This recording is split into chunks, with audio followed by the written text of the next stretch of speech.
Hello friends, welcome to study with Mayank. मैं हूं आपका मयंक और आज ला रहा हूं मैं आपके लिए एनसीईआरटी ज्योग्राफी क्लास 6 से चैप्टर नंबर 2। यहाँ आज हम लोग जो है ग्लोब पर अक्षांश और देशांतर का अध्ययन करेंगे, जानेंगे इनका हमारे दैनिक जीवन में क्या महत्व है, ठीक है, इन्हें मानने का क्या रीज़न है। तो ये सब हम चीज़ें यहाँ पे विस्तार से जानेंगे। तो आई होप आप लोग साथ के साथ नोट्स भी बना रहे होंगे, ठीक है। तो ये आपके लिए लाभकारी सिद्ध होगा अगर आप प्रॉपर में नोट्स बना रहे हैं। तो चलिए स्टार्ट करते हैं आज का वीडियो। देखते हैं क्या क्या नोट डाउन करना है हमें और क्या क्या डिस्कस करना है हमें यहाँ पर। देखिए, आप लोग स्क्रीन पर देख पा रहे हैं, ये पृथ्वी का 3D मॉडल है। यानी पृथ्वी लगभग देखने में गेंद के समान है। यानी पृथ्वी हम जो पृथ्वी स्क्रीन पर देख रहे हैं, दिखने में गेंद के समान है। तो इस गेंद रूपी पृथ्वी को हमने एक काल्पनिक रेखा से विभक्त कर दिया। यानी बीच में एक रेखा आप देख रहे होंगे जो पृथ्वी को बराबर विभक्त कर रही है, ठीक है। विभक्त करने के फलस्वरूप क्या हो रहा है कि पृथ्वी का जो ऊपरी वाला हिस्सा है, यानी इस रेखा के ऊपर वाला हिस्सा ये उत्तरी गोलार्ध कहला रहा है और नीचे वाला हिस्सा जो है वो दक्षिणी गोलार्ध कहला रहा है, ठीक है।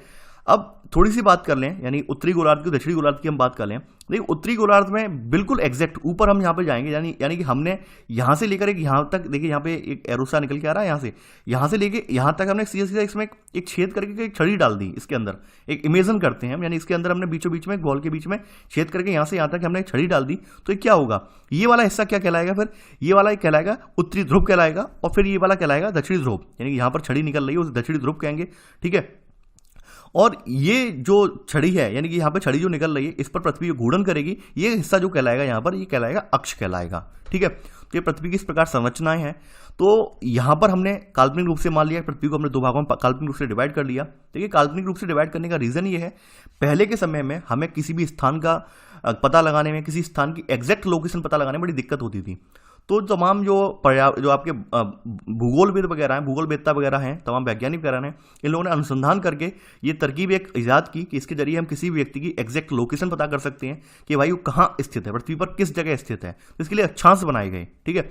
अक्षांश यानी कि जो आप ये रेखा देख रहे हैं जो इसे डिवाइड कर रही है, इसे 0 डिग्री अक्षांश कहते हैं, ठीक है। इसके ऊपर में जाएंगे तो 90 अक्षांश बने हुए हैं प्रत्येक एक डिग्री के अंतराल पर। नीचे जाएंगे तो नीचे भी जो है 90 अक्षांश बने हुए हैं 1 डिग्री के अंतराल पर, ठीक है। तो अब स्टार्ट करते हैं हम अपना चैप्टर। हमने एक जनरल ओवरव्यू ले लिया, इन पृथ्वी है कैसी, पृथ्वी दिखने में कैसी है, पृथ्वी का कौन कौन सा छोर क्या कह रहा है। अब हम यहाँ पर आगे बढ़ते हैं इसी क्रम में, ठीक है।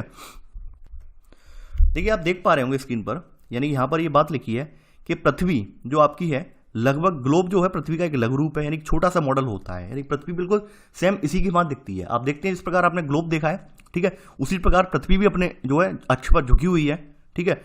तो ग्लोब एक छोटा प्रतिरूप है किसका, पृथ्वी का। तो देखिए, ग्लोब पर आप देख पा रहे होंगे, यहाँ पर मैंने बताया था कि यानी पृथ्वी को हमने दो भागों में डिवाइड कर दिया यहाँ से विषुवत रेखा के माध्यम से, ठीक है।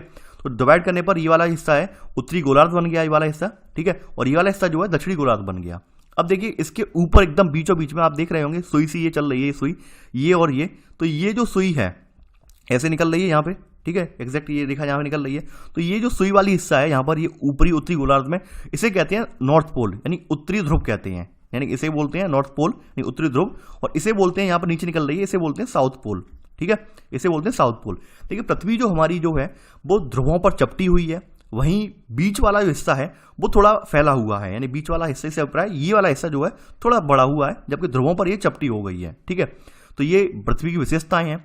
अब देखिए, यहां पर हम नोट कर सकते हैं, यहां पर पहला पॉइंट आपको नोट करना है कि एक सुई ग्लोब में झुकी हुई अवस्था में स्थित होती है, जिसे अक्ष कहा जाता है। यानी एक सुई आप देख रहे हैं जिस पर पूरी पृथ्वी टिकी है और ये पृथ्वी झुकी हुई है, तो इसे हम क्या कहेंगे, अक्ष कहेंगे। आप देखिए एरो दिख भी रहा है और ये अक्ष कहलाता है, ठीक है।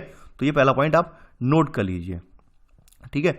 और देखिए, ग्लोब पर ये दो बिंदु जिनसे ये आपका जो रेखा जो है, सुई जो है गुजर रही है, इन्हें क्या कहते हैं, इन्हें उत्तर ध्रुव और दक्षिण ध्रुव कहते हैं, ठीक है। ये नोट कर लेना पहले का सब पॉइंट। ग्लोब पर वे दो बिंदु जिनसे होकर एक सुई गुजरती है, उत्तर तथा दक्षिण ध्रुव हैं, ठीक है। यानी मैंने बताया था उन्हें नॉर्थ पोल और साउथ पोल कहा जाता है, ठीक है। आप देख पा रहे होंगे ये। देखिए, पृथ्वी का जो घूर्णन है वो पश्चिम से पूर्व की दिशा में घूमती है। पृथ्वी पश्चिम से पूर्व का अभिप्राय ये है कि यानी कि यहां से ऐसे घूमती है, ये यहां से इस तरह से आ रही है पृथ्वी, ठीक है। यानी इस तरह से पृथ्वी आती चली जा रही है। यानी कि यहाँ पृथ्वी है, यानी कि ये वाला मैं आपको दिखा रहा हूँ फिर से, मैं जो आपकी 3D में जो पृथ्वी की वो दिखा रहा हूँ आपको। तो देखिए, पृथ्वी का घूर्णन जो पश्चिम से पूर्व है, इस तरह से घूर्णन है, यानी ये इस तरह से घूमती है पृथ्वी, ना कि इस तरह से, ठीक है। पूर्व से पश्चिम नहीं घूमती है, इस तरह से घूमती है, यानी पश्चिम से पूर्व की दिशा की ओर जा रही है, ये इस तरह से घूमती है, ठीक है। अब देखिए यहाँ पे अगली जो बात हम जानेंगे, यानी ये तो मैंने बता दिया कि पृथ्वी का घूर्णन जो है पश्चिम यानी कि पश्चिम से पूर्व की ओर है। तो आप ये लिख लेना सेकंड पॉइंट कि पृथ्वी की जो है पृथ्वी का जो घूर्णन है यानी कि पृथ्वी जो घूमती है वो पश्चिम से पूर्व की ओर घूमती है। ठीक है, देखिए यहाँ पर जो पृथ्वी की तुलना की जा रही है ग्लोब के संदर्भ में की जा रही है। ग्लोब के संदर्भ में इसलिए की जा रही है क्योंकि ग्लोब आसान होता है कक्षा वगैरह में लाना। आपके पास अगर ग्लोब हो तो ग्लोब अपने पास रख के बैठे, आराम से आप समझ पाएंगे ग्लोब पर। ठीक है, तो यहाँ पर ग्लोब की संज्ञा दे दी गई है पृथ्वी को। ठीक है, तो कंफ्यूज नहीं होना है, मेरे पास ग्लोब नहीं है, मैं आपको डिजिटल माध्यम से पढ़ा रहा हूँ, लेकिन मैं आपको समझाते जा रहा हूँ यहाँ पे। ठीक है, तो यहाँ पे बार बार वर्ड ग्लोब यूज होगा तो आप ये कंफ्यूजन ना हो जाए कि सर आप पृथ्वी की जगह ग्लोब लिखवा रहे हैं। ठीक है, हमने एक यहाँ पे मान लिया है, ठीक है, कि ग्लोब बिल्कुल उसका मॉडल है पृथ्वी का। ठीक है, तो यहाँ अगला पॉइंट यही नोट कर लेना कि पृथ्वी पश्चिम से पूर्व की ओर घूमती है। पृथ्वी जो है वो पश्चिम से पूर्व की ओर घूमती है। तो ये आपने सेकंड पॉइंट आपने नोट कर लिया है। आगे बढ़ते हैं इसी क्रम में भाई। अब देखिए यहाँ पर एक काल्पनिक रेखा है जो पृथ्वी को दो भागों में विभक्त करती है, जो मैंने अभी दिखाई थी आपको, जो आपको 3D मॉडल में दिखाई थी। इसे 0 डिग्री अक्षांश बोलते हैं। ठीक है, थर्ड पॉइंट यहाँ नोट करेंगे, एक काल्पनिक रेखा पृथ्वी को दो बराबर यानी ग्लोब की जगह पृथ्वी लिख लेना, पृथ्वी को दो बराबर भागों में बांटती है। ठीक है, इसे विषुवत वृत्त कहा जाता है। इसे क्या कहते हैं? इसे विषुवत वृत्त कहते हैं। तो इसके ऊपर उत्तर वाला जो हिस्सा है यानी कि इसके ऊपर वाला हिस्सा क्या कहलाएगा? उत्तरी गोलार्ध, यानी पृथ्वी के उत्तर में स्थित आधे भाग को उत्तरी गोलार्ध और दक्षिण वाले भाग आधे भाग को यहाँ पर दक्षिणी गोलार्ध कहते हैं। इस प्रकार पृथ्वी जो है दो बराबर भागों में डिवाइड हो जाती है। ठीक है, अब देखिए यहां पर जो पृथ्वी को विभक्त करने वाली रेखा होती है ये वाली, ये कहलाती है 0 डिग्री अक्षांश। ठीक है, अब देखिए यहां पर इसके उत्तरी गोलार्ध में ऊपर तक जैसे जैसे बढ़ेंगे, यहां पर आप देखते जा रहे होंगे, तो यहां पर 90 आपकी जो है आपकी अक्षांश रेखाएं हैं। यानी कि यहाँ पर जो आपकी ऊपर जैसे से बढ़ते जाएंगे तो कुल मिलाकर यहाँ पर आपकी जो 90 अक्षांश रेखाएं हैं उत्तरी गोलार्ध में, और ठीक नीचे दक्षिणी गोलार्ध में भी आपकी 90 अक्षांश रेखाएं हैं। अब देखिए अक्षांश रेखा होती क्या है? अक्षांश रेखा का मतलब ये होता है कि पृथ्वी के केंद्र से, पृथ्वी के केंद्र हमने पृथ्वी का केंद्र मान लिया, यहाँ पर है पृथ्वी का केंद्र, पृथ्वी के केंद्र से हमने विषुवत रेखा को आधार मानकर खींची गई कोणीय दूरी को हम क्या कहते हैं? यहाँ पे क्या कहते हैं हम? इसे कहते हैं हम अक्षांश कहते हैं। यानी कि पृथ्वी के जो है पृथ्वी के केंद्र को, यानी पृथ्वी के केंद्र से विषुवत रेखा को आधार मानकर मापी गई कोणीय दूरी को अक्षांश कहते हैं। ठीक है, यानी कि हमने जो ऊपर और नीचे अक्षांश रेखाएं खींची हैं वो प्रत्येक 1 डिग्री के अंतराल पर अक्षांश रेखाएं हमने खींचती हैं, प्रत्येक 1 डिग्री के अंतराल पर। ठीक है, यानी हर अक्षांश रेखा जो है लगभग पूरी तरह समान है। ठीक है, पूरी तरह से अक्षांश रेखाओं की लंबाई, जो अक्षांश रेखाओं के बीच में गैप है, यानी कि एक अक्षांश रेखा से दूसरे अक्षांश रेखा के बीच जो गैपिंग आप देख रहे हैं, ये 1 डिग्री अक्षांश पर खींची गई रेखाएं हैं। ठीक है, सब 1 डिग्री अक्षांश पर खींची गई रेखाएं हैं, और यानी कि उत्तरी गोलार्ध में भी 90 रेखाएं और दक्षिणी गोलार्ध में भी 90 रेखाएं। तो ऐसे कुल मिलाकर आपकी जो रेखाएं हैं ये रेखाएं हो जाएंगी 181। यानी अक्षांश रेखाओं की पूरी संख्या क्या है? 181 है। नहीं, कंफ्यूज नहीं होना है, मैं बता रहा हूं। 90 ऊपर है उत्तरी गोलार्ध में, 90 दक्षिणी गोलार्ध में है। ठीक है, 0 डिग्री अक्षांश भी यहाँ पे काउंट होता है। तो 0 डिग्री अक्षांश देखिए यहाँ पे 0 काउंट नहीं करना है, एक रेखा है पूरी, विषुवत रेखा को काउंट कर रहे हैं। तो ऐसे करके आपकी रेखाएं जो हो जाएंगी वो 181 यहाँ पर हो जाएंगी। ठीक है, तो यहाँ पर अगला पॉइंट यहाँ पे देखिए नोट कर लेना। देखिए ये जो बातें हैं एक्स्ट्रा वाली, अभी मैं लिखवा दूंगा आपके वीडियो देकर, यहाँ पे अगली स्लाइड में लिखवा दूंगा। तो यहाँ पे देखिए अगला पॉइंट आप नोट करेंगे, चौथा पॉइंट है आपका यहाँ पर, विषुवत वृत्त से ध्रुवों तक स्थित सभी समानांतर वृत्तों को अक्षांश रेखाएं कहा जाता है। ठीक है, इन्हें अंश में मापा जाता है। इन्हें किसमें मापा जाता है? इन्हें अंश में मापा जाता है। ठीक है, तो आपने ये चीजें नोट कर ली हैं। यहाँ पर आगे बढ़ते हैं। अब देखिए यहाँ पर अक्षांश रेखाओं के संदर्भ में जो भी फैक्ट है वो मैं लिखवा दे रहा हूं आपको अलग से, तो आप वो नोट डाउन कर लीजिए। ये अक्षांश होता क्या है? यानी अक्षांश क्या है? पृथ्वी के केंद्र से हमने विषुवत रेखा को आधार मानकर खींची गई जो कोणीय दूरी होती है वो अक्षांश कहलाती है। यानी पृथ्वी का केंद्र जो है, और पृथ्वी के केंद्र यानी कि पृथ्वी का ये वाला केंद्र है यहाँ पर हमने मान लिया, और ये हमारी विषुवत रेखा है। इसको आधार मानकर हमने कोण की दूरी जो खींची है, यानी कि हमने एक अंश कोण की जो दूरी खींच ली है ऊपर, इसके ऊपर एग्जैक्ट ऊपर, तो वो क्या कहलाएगी? हमारी अक्षांश कहलाएगी। ठीक है, ये मतलब हुआ यहाँ पर। विषुवत रेखा जो है 0 अक्षांश है, इसके ऊपर और नीचे यानी उत्तर या दक्षिण में प्रत्येक 1 डिग्री के अंतराल पर जो है अक्षांश रेखाएं खींची गई हैं। आप देख पा रहे होंगे, ऊपर भी 90 अक्षांश रेखाएं जा रही हैं और नीचे भी 90 अक्षांश, दक्षिण की गोलार्ध में भी 90 अक्षांश रेखाएं जा रही हैं। ठीक है, ये अक्षांश रेखाएं उत्तर या दक्षिण में प्रत्येक 1 डिग्री के अंतराल पर खींची गई हैं। ठीक है, उत्तरी गोलार्ध में कितनी है? 90 है। दक्षिणी गोलार्ध में कितनी है? 90 है। तो उत्तरी गोलार्ध, दक्षिणी गोलार्ध की रेखाएं और विषुवत रेखा को मिलाकर हमारी जो अक्षांश रेखाएं हैं, अक्षांश रेखाएं टोटल हैं वो 181 अक्षांश रेखाएं हैं। ठीक है, लिख लेना कि यहां पर जो आपकी अक्षांश रेखाएं कितनी है? ये 181 अक्षांश रेखाएं हैं। ठीक है, सबसे लंबी अक्षांश रेखा इनमें जो है वो 0 डिग्री है, सबसे छोटी अक्षांश रेखा कौन सी है, वो 90 डिग्री है। वो अभी मैं एक्सप्लेन करता हूं कैसे है।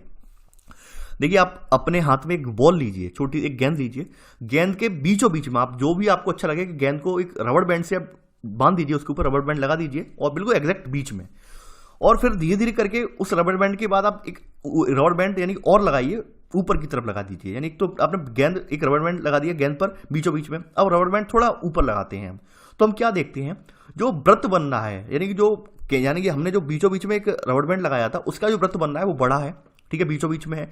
जबकि उसी बॉल के ऊपर अगर हमने साइड पे कहीं रबड़ बैंड लगाया है तो उसका आकार थोड़ा छोटा है, ठीक है। तो कहने का क्या मतलब यहां पर भी यही है कि 0 डिग्री जो रेखा है उसकी लंबाई सबसे ज्यादा होती है, ठीक है, क्योंकि ये बीचों बीच में स्थित है और पूरी यहाँ पर जो है जो गोला है, गोले का पूरी जो आपकी गोले का जो पूरा जो है यहाँ पे सरफेस जो कवर कर रही है, सरफेस बोल रहा हूँ पहले, जो गोले का पूरा वृत्तिक जो है यानी वृत्तिक आकार है उसे कवर कर रही होती है, तो इस वजह से यहाँ पे 0 डिग्री की लंबाई ज्यादा होती है।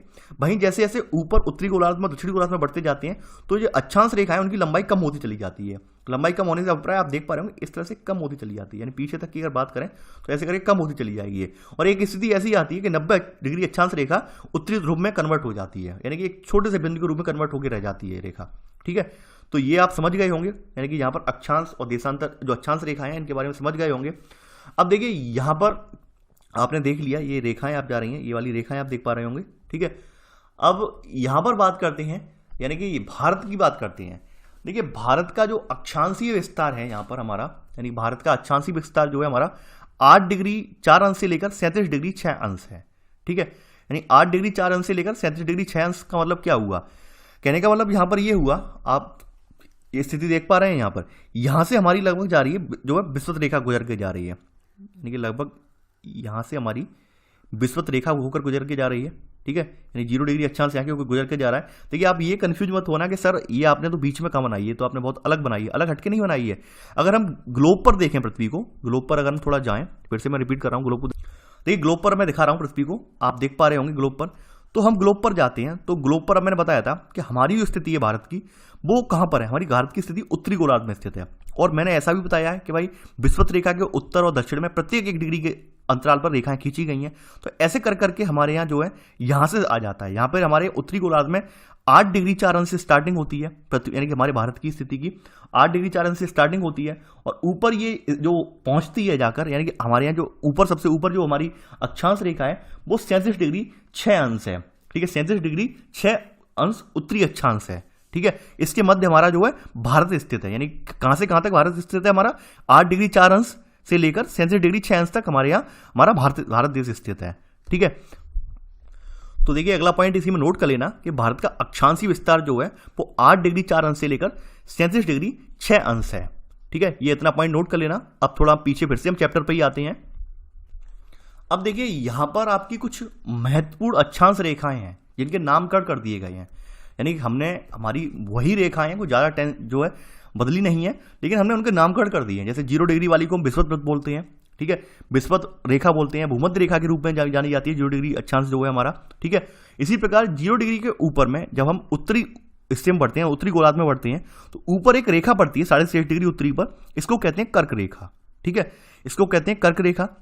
ऊपर बढ़ते हैं 66.5 डिग्री उत्तरी पर, यहां पर एक रेखा पड़ती है, इसे कहते हैं हम उत्तर ध्रुव व्रत, इसे क्या कहेंगे, उत्तर ध्रुव व्रत कहते हैं, ठीक है। यानी कि ये जो रेखा है हमारी कर्क रेखा कहलाती है। यानी फिर से यहाँ पे देखिए, यहाँ नीचे में दिखा दे रहा हूँ यहाँ पर, यानी कि पहली उत्तरी गोलार्ध में कर्क रेखा जो है हमारी ये है 6.5 डिग्री उत्तरी है। और दक्षिण में हम जाएंगे, थोड़ा दक्षिण में हम जाएंगे, दक्षिण में हमारा 23.5 डिग्री दक्षिणी जो है ये कहलाएगी मकर रेखा। तो देखिए यहाँ पे आप नोट कर लेना महत्वपूर्ण अक्षांश समानांतर रेखाओं में कि जो आपका पहला है उत्तरी गोलार्ध में कर्क रेखा जो है वो 23.5 डिग्री उत्तरी है, ठीक है। दक्षिणी गोलार्ध में क्या है, मकर रेखा जो है 23.5 डिग्री दक्षिणी है, ठीक है। देखिए और थर्ड पॉइंट यहाँ देखिए यहाँ पे क्या है कि यहाँ पर जो आपका 66.5 डिग्री उत्तरी है ये क्या है, ये उत्तर ध्रुव व्रत है, ठीक है। यानी जो 66.5 डिग्री जो रेखा है, अक्षांश रेखा है हमारी, उसे हम उत्तर ध्रुव व्रत के नाम से जानते हैं। यानी विषुवत व्रत के 66.5 डिग्री उत्तर में क्या है, उत्तर ध्रुव व्रत रेखा है, ठीक है। और वहीं विषुवत व्रत के 66.5 डिग्री दक्षिण में क्या है, दक्षिण ध्रुव व्रत रेखा है, ठीक है। तो हमने काल्पनिक नाम दे दिए हैं। 66 डिग्री उत्तरी को हम क्या कहेंगे, कर्क रेखा कहेंगे, वैसे ही 66 डिग्री उत्तरी को हम क्या कहेंगे, उत्तर ध्रुव व्रत कहेंगे। तो हमने काल्पनिक रूप से इनका नामकरण कर दिया है, ठीक है। और हमारे भारत से, अब मैं आपको यहाँ पे बता दूं, हमारे भारत से जो है कर्क रेखा होकर गुजरती है। मैं आपको फिर से मैप दिखा दे रहा हूँ एक बार। देखिए आपने नोट तो कर लिया है, यहाँ पे अक्षांश यानी कि 23.5 डिग्री, 23.5 डिग्री उत्तरी और 23.5 डिग्री दक्षिणी भी नोट कर लिया है। हमारे यहाँ से भारत से जो है जो आपकी जो यानी कर्क रेखा है ये गुजर रही है, ठीक है, यानी कि हमारे यहाँ से कर्क रेखा होकर गुजर रही है और ये कर्क रेखा हमारे जो है 8 राज्यों से होकर गुजरती है। लेकिन लिख लेना, ऑलरेडी जो मैंने बातें बताई लिखते जाना आप। तो 8 राज्य कौन कौन से हैं आप लिख लेना अगला पॉइंट करके कि कर्क रेखा हमारे भारत के 8 राज्यों से होकर गुजरती है। पहला राज्य आप देख पा रहे होंगे, कौन सा राज्य है ये जो है गुजरात राज्य है, ठीक है। दूसरा थोड़ा सा हिस्सा आ रहा है राजस्थान का आ रहा है, मैं लिखता जा रहा हूँ यहीं पर राजस्थान का आ रहा है। फिर आपका जो आ रहा है एमपी आ रहा है, ठीक है, यानी कि मध्य प्रदेश आ रहा है, गुजरात आया, राजस्थान आया, मध्य प्रदेश आया। मध्य प्रदेश के बाद यहाँ पर जो हिस्सा पड़ रहा है, थोड़ा सा हिस्सा पड़ रहा है, आप देख पा रहे होंगे, यानी गुजरात देख लिया आपने, आपका जो है यहाँ पे गुजरात देख लिया, इसके अलावा यहाँ पे आपने राजस्थान देख लिया, मध्य प्रदेश देख लिया। अब मध्य प्रदेश के बाद जो आता है आपका वो आता है छत्तीसगढ़, ठीक है। ये राज्य जो आपका देख पा रहे होंगे ये छत्तीसगढ़ वाला हिस्सा है, लिख दे रहा हूं यहाँ पे छत्तीसगढ़ है। यहां पर आप देख पा रहे होंगे झारखंड से गुजर रही है, ठीक है, ये रेखा जो है हमारी झारखंड से गुजर रही है। झारखंड के बाद आता है आपका वेस्ट बंगाल, वेस्ट बंगाल से गुजर रही है। फिर ये जो छोटे छोटे राज्य दिख रहे हैं ये त्रिपुरा है और ये मिजोरम है, यानी ये त्रिपुरा और ये मिजोरम से गुजर रही है। तो ऐसे करके जो हमारी कर्क रेखा है 23.5 डिग्री उत्तरी अक्षांश रेखा है, तो ये हमारे भारत के 8 राज्यों से होकर गुजरती है। 8 राज्यों के आप क्रम में नाम लिख लीजिए, मैंने मैप में समझा दिया है। पहले पे गुजरात, राजस्थान, एमपी, ठीक है, उसके बाद त्रिपुरा बोल गया मैं, एमपी, छत्तीसगढ़, झारखंड, वेस्ट बंगाल, त्रिपुरा और मिजोरम, ठीक है। अब देखिए यहां पर नोट करके कुछ फैक्ट लिखवा दे रहा हूं मैं आपको, नोट करके कुछ फैक्ट मैं आपको दिखा दे रहा हूं। देखिए नोट करके आप पहला फैक्ट तो ये लिख लीजिए यहाँ पे नोट करके, जैसा कि मैप में आप देखते जा रहे हैं, नोट करके फैक्ट लिखते जाइए। देखिए अक्षांश जो हमारे यहाँ कर्क रेखा है, कर्क रेखा की सबसे ज्यादा लंबाई हमारे यहाँ कौन से राज्य में है, ये आप देख पा रहे हो, सबसे ज्यादा लंबाई पड़ रही है आपकी एमपी राज्य में पड़ रही है। तो पहला नोट ये लिख लीजिए कि कर्क रेखा की सबसे ज्यादा लंबाई किस राज्य में है, वो है मध्य प्रदेश में है, यानी एमपी में है, ठीक है। अब कर्क रेखा जो हमारे यहाँ जा रही है इसके समीप हमारे यहाँ 2 शहर हैं, यानी कर्क रेखा के सेकंड पॉइंट आप नोट करें, कर्क रेखा के समीप हमारे यहाँ 2 शहर हैं। वो शहर कौन कौन से हैं, एक तो गुजरात का गांधीनगर है, गांधीनगर है गुजरात का, ठीक है, और दूसरा जो है वो आ रहा है आपका भोपाल आ रहा है, दूसरा भोपाल आ रहा है। ये जो 2 शहर हैं ये कर्क रेखा के समीप हैं, ठीक है। इसके अलावा जो झारखंड की राजधानी है, थर्ड पॉइंट, यानी झारखंड की राजधानी कौन सी है, रांची, ये भी कर्क रेखा के बिल्कुल समीप है, ठीक है, यानी ये बिल्कुल कर्क रेखा के, यानी कि ये जो बिल्कुल अक्षांश रेखा, यानी जो कर्क रेखा है इस पर ही है, यानी झारखंड की रांची जो राजधानी है रांची, वो कर्क रेखा पर स्थित है। आपसे ये पूछा जाता है, देखिए मैंने एक्स्ट्रा बातें बता दी हैं, ये पूछे जाते हैं अलग से प्रश्न कि भाई किस राज्य की राजधानी जो है वो कर्क रेखा पर स्थित है, तो आप बता देंगे झारखंड राज्य की राजधानी रांची जो है कर्क रेखा पर स्थित है, ठीक है। आपको 4 ऑप्शन दे दिए कि हमारी इनमें से कौन कौन से जो आपके नगर हैं वो कर्क रेखा के समीप स्थित हैं। अब आपको पता ही नहीं भाई नगरों की लोकेशन क्या है, तो आप बता देंगे गांधीनगर और भोपाल जो है कर्क रेखा के बिल्कुल समीप हैं, ठीक है। तो ये हमने कुछ एक्स्ट्रा फैक्ट थे वो आपको मैंने बता दिए हैं कर्क रेखा से संबंधित, ठीक है, नोट करके आपने लिख भी लिए हैं। अब थोड़ा फिर से चैप्टर की तरफ लौटते हैं। अब देखिए बात करते हैं, अगली हेडिंग आपकी जो है वो है पृथ्वी के ताप कटिबंध, ठीक है, पृथ्वी के ताप कटिबंध। देखिए एक बार मैं आपके माइंड में एक इमेज दिखाना चाहता हूं जो आपने अभी पहले देखी थी, ये देखी थी, यानी आप देख पा रहे होंगे, यानी कर्क रेखा 23.5 डिग्री उत्तरी, मकर रेखा 23.5 डिग्री दक्षिणी, इनके मध्य वाला जो क्षेत्र आप देख पा रहे होंगे इसे क्या कहेंगे, उष्ण कटिबंध कह रहे हैं, यानी यहाँ पर ये लिखा है उष्ण कटिबंध। वहीं 23.5 डिग्री उत्तरी और 66.5 डिग्री उत्तरी के मध्य वाले क्षेत्र यहाँ बोल रहे हैं हम उत्तरी शीतोष्ण कटिबंध। ऊपर वाला हिस्सा जो है ये शीत कटिबंध बोला जा रहा है। ठीक उसी प्रकार से दक्षिण वाले हिस्से का भी हाल है, दक्षिणी गोलार्ध वाले हिस्से का भी हाल ऐसा ही है। तो ऐसा हाल क्यों है, ये नाम ऐसे हमने नामकरण क्यों किया है, इसका रीजन हम यहाँ जानेंगे।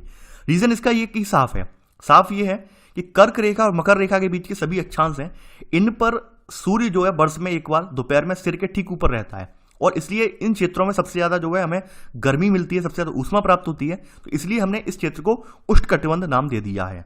ठीक है, तो देखिए पृथ्वी के ताप कटिबंध में आप पहला पॉइंट डाल के लिखेंगे, पहला पॉइंट आप लिख लीजिए उष्ण कटिबंध।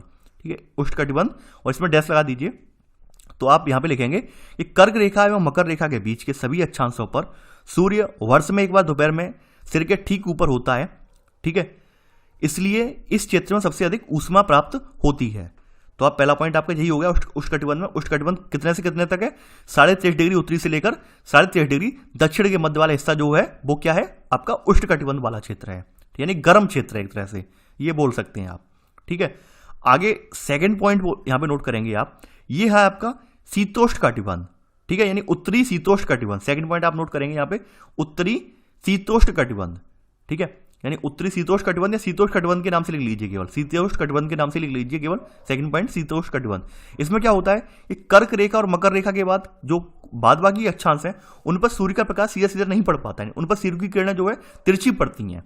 ठीक है, इसलिए वहां पर जो है सर्दी होती है, हल्की सर्दी होती है। तो ऐसे क्षेत्रों को हम कहते हैं, यानी उत्तरी गोलार्ध में उत्तरी शीतोष्ण कटिबंध कहते हैं, वहीं दक्षिणी गोलार्ध में इन्हें दक्षिणी शीतोष्ण कटिबंध हम कहते हैं। ठीक है, तो यहां पर शीतोष्ण कटिबंध में आप लिखेंगे एक कर्क रेखा तथा मकर रेखा के बाद किसी भी अक्षांश पर दोपहर का सूर्य कभी भी सिर के ऊपर नहीं होता है। ठीक है, तो यहां पर नोट करेंगे, इसलिए इन्हें, ठीक है, सिर के ऊपर नहीं होता है, इसलिए इन्हें शीतोष्ण कटिबंध कहा जाता है। ठीक है, शीतोष्ण कटिबंध कहा जाता है। शीतोष्ण कटिबंध कौन कौन से हैं? देखिए, आप ये वाला चित्र बना लेना अपने सामने तो आपको याद रहेगा शीतोष्ण कटिबंध कौन कौन से हैं। 23.5 डिग्री उत्तरी से लेकर 66.5 डिग्री उत्तरी, ये उत्तरी शीतोष्ण कटिबंध बोला जाएगा। ठीक है, तो ये हैं आपके उत्तरी शीतोष्ण कटिबंध है पहला इसमें, और दूसरा कौन सा है? दूसरा दक्षिणी शीतोष्ण कटिबंध है। ठीक है, तो ये शीतोष्ण कटिबंध है दो इसमें आपके, तो ये लिख लेना आप। ठीक है, अब बात करते हैं शीत कटिबंध की। थर्ड पॉइंट आप नोट करें, शीत कटिबंध। शीत कटिबंध में क्या होता है कि यहाँ एक ऐसी स्थिति है कि सूर्य की रोशनी पड़ती ही नहीं है, बिल्कुल जा ही नहीं पाती है, तो यहाँ पर अत्यधिक ठंड होती है, बर्फ जमी रहती है, तो इस कटिबंध को कहते हैं हम शीत कटिबंध कहते हैं। और शीत कटिबंध हमारे उत्तरी और दक्षिणी गोलार्ध दोनों जगह स्थित है। और ये जो शीत कटिबंध स्टार्ट होता है, ये स्टार्ट होता है 66.5 डिग्री से लेकर, मैं बता दे रहा हूँ कहाँ से कहाँ तक, 66 सही 1/2 डिग्री से लेकर ये स्टार्ट होता है 90 डिग्री वाले क्षेत्र को, तो इसे कहते हैं शीत कटिबंध। ठीक है, यानी इसे जो है शीत कटिबंध के नाम से जाना जाता है, ये आप नोट कर लीजिए। यानी ये जो क्षेत्र है इसे शीत कटिबंध के नाम से जानते हैं। अब ये यहाँ पर 66.5 डिग्री उत्तरी लग जाए, यहाँ पर 66.5 डिग्री उत्तरी लगा दें और यहाँ पे 90 डिग्री उत्तरी लगा दें, तो ये उत्तरी शीत कटिबंध हो गया, ये उत्तरी शीत कटिबंध हो गया। अगर यहाँ पे दक्षिणी लगा देंगे हम, ठीक है, यहाँ पे दक्षिणी लगा दें दोनों पे जगह, तो ये दक्षिणी शीत कटिबंध हो गया। ठीक है, तो आई होप आपके माइंड में चीजें क्लियर हो गई होंगी कि शीत कटिबंध कितने कितने में पड़ता है, तो आपने लिख लिया होगा। शीत कटिबंध के बारे में लिखवा दे रहा हूं मैं कि उत्तरी गोलार्ध में उत्तर ध्रुव व्रत एवं उत्तरी ध्रुव तथा दक्षिणी गोलार्ध में दक्षिण ध्रुव व्रत तथा एवं दक्षिणी ध्रुव के बीच क्षेत्र में ठंड बहुत पड़ती है, क्योंकि सूर्य जो है वहां ऊपर नहीं आ पाता, क्योंकि सूर्य यहाँ क्षितिज से ज्यादा ऊपर नहीं आ पाता है। ये नोट कर लेना आप। इसमें शीत कटिबंध में उत्तरी गोलार्ध में उत्तर ध्रुव व्रत यानी उत्तर ध्रुव व्रत तथा एवं उत्तरी ध्रुव तथा दक्षिणी गोलार्ध में दक्षिण ध्रुव व्रत एवं दक्षिणी ध्रुव। देखिए, ध्रुव व्रत का मतलब क्या है? 66.5 डिग्री रेखा को ध्रुव व्रत बोला गया है। ठीक है, वहीं दक्षिणी गोलार्ध में दक्षिण ध्रुव व्रत और दक्षिणी ध्रुव के मध्य की जो दक्षिण ध्रुव का मतलब क्या होता है? ध्रुव वाला हिस्सा जो है 90 डिग्री वाला अक्षांश वाला हिस्सा है, ये भी बता दे रहा हूं मैं। उत्तर ध्रुव व्रत वाला हिस्सा जो है, देखिए मैं लिख दे रहा हूं, जो वैल्यू है ये 66.5 डिग्री जो है वो है उत्तर ध्रुव व्रत वाला हिस्सा है, और उत्तरी ध्रुव वाला हिस्सा जो है 90 डिग्री उत्तर, ये उत्तरी ध्रुव व्रत वाला हिस्सा है। ठीक है, ये कंफ्यूज मत होना आप। तो इनके मध्य में बिल्कुल जो है सूर्य ऊपर पहुंच ही नहीं पाता, इसलिए वहां पे बहुत ज्यादा ठंड पड़ती है। ठीक है, इसलिए इसे क्या कहते हैं? शीत कटिबंध कहते हैं। ठीक है, तो ये आपने थर्ड पॉइंट नोट कर लिया है। अब बात करते हैं, थोड़ा देशांतर पर आते हैं। देशांतर के बारे में बात करते हैं। अक्षांश पूरा देख लिया, अक्षांश किस प्रकार के होते हैं, अक्षांश में क्या क्या कटिबंध वगैरह हैं, वो सब चीजें हमने यहाँ पे विस्तार से देख ली हैं, विस्तारित रूप में देख ली हैं। ठीक है, अब बात करते हैं हम देशांतर। देशांतर क्या होता है? अब देखिए, थोड़ा सा हम आपको पहले हम थोड़ा गूगल वाला 3D मैप दिखाते हैं, तो आपके माइंड में चीजें ज्यादा क्लियर हो जाएंगी। ठीक है, अब देखिए ये आपके सामने गूगल वाला 3D मैप है, आपके सामने आंखों के सामने देख पा रहे होंगे। अब ये क्या है? जैसे हमने पहला चैप्टर पढ़ा था, तो पहले चैप्टर हमने ये पढ़ा था कि पृथ्वी जो है, यहाँ पे सूर्य जो है स्थिर है और पृथ्वी सूर्य के चारों ओर परिक्रमा लगा रही है। ठीक है, हमने ये पढ़ा था, ये बात जानी थी कि पृथ्वी जो है सूर्य के चारों ओर परिक्रमा लगा रही है। अब देखिए, फॉर एग्जांपल आप छोटा सा प्रैक्टिकल कीजिए, अगर आपको माइंड में फिर से समझ में नहीं आ रहा, छोटा सा प्रैक्टिकल कीजिए। बताता जा रहा हूं प्रैक्टिकल क्या है कि आप एक बॉल लीजिए, ठीक है, और सामने एक टॉर्च लीजिए, टॉर्च की रोशनी जलाइए। ठीक है, तो आप क्या देखेंगे कि जो बॉल है, बॉल का एक भाग ही प्रकाशमान हो पा रहा है, यानी पीछे वाला भाग यानी कि जैसे हमने आगे वाला भाग मान लीजिए, आगे वाले भाग पे रोशनी डाली तो केवल और केवल एक हिस्सा जो है, यानी पृथ्वी का लगभग आधा भाग वो है प्रकाशमान हुआ, उसके पीछे वाला हिस्सा है, बॉल के पीछे वाला हिस्सा जो है वो प्रकाशमान नहीं हुआ। अब देखिए यहाँ समस्या क्या है? समस्या यह है कि पृथ्वी केवल और केवल सूर्य का परिक्रमण नहीं लगा रही है, अपने अक्ष पर घूर्णन भी कर रही है, पश्चिम से पूर्व इस तरह से घूर्णन भी कर रही है। अब सूर्य तो स्थिर है, सूर्य तो स्थिर है, इस सूर्य की रोशनी यहाँ से इस प्रकार आ रही है, ये आप कर्सर, मेरा कर्सर पे ध्यान दीजिए, इस प्रकार आ रही है। तो सूर्य की रोशनी जैसे जैसे यहाँ पे आती जाएगी वैसे वैसे हमारे यहाँ सवेरा होता जाएगा, दिन ढलता जाएगा, दोपहर होती जाएगी, ये सब क्रियाएं जो है घटित होती जाएंगी। अब समस्या ये थी हम लोगों के सामने कि भाई किस देश को हम ये मानने कि भाई दिन कहाँ से स्टार्ट होगा। हमने मतलब सबसे बड़ी समस्या हमारे सामने यही थी कि भाई हम ये कहाँ से माने कि हमारा दिन कहाँ से स्टार्ट होगा। तो इसके लिए एक हमने जो है यहाँ पर आपका जो देशांतर रेखा हमने मान ली, यानी कि हमने एक देशांतर रेखा डिवाइड कर दी कि हमने यहाँ से आप देख पा रहे होंगे एक यहाँ पे देशांतर रेखा हमने डाल दी है, ठीक है। यानी कि हमने एक देशांतर रेखा जो है यहाँ पे हमने डाल दी यहाँ पे, जिसको हमने देखिए ये तो 180 डिग्री वाली है, पूर्वी और पश्चिमी दोनों एक ही जगह पर 180 डिग्री है। हमने एक मानक रेखा यानी मानक रेखा हमने जो है यहाँ पर डाल दी है, इस तरह से यहाँ पे एक मानक रेखा हमने डाल दी है जो कि लंदन के ग्रीनविच से होकर गुजरती है। यहाँ पे जहाँ पर हमने लंदन की वेधशाला स्थित है, ठीक है, तो यहाँ से होकर ये गुजरती है रेखा।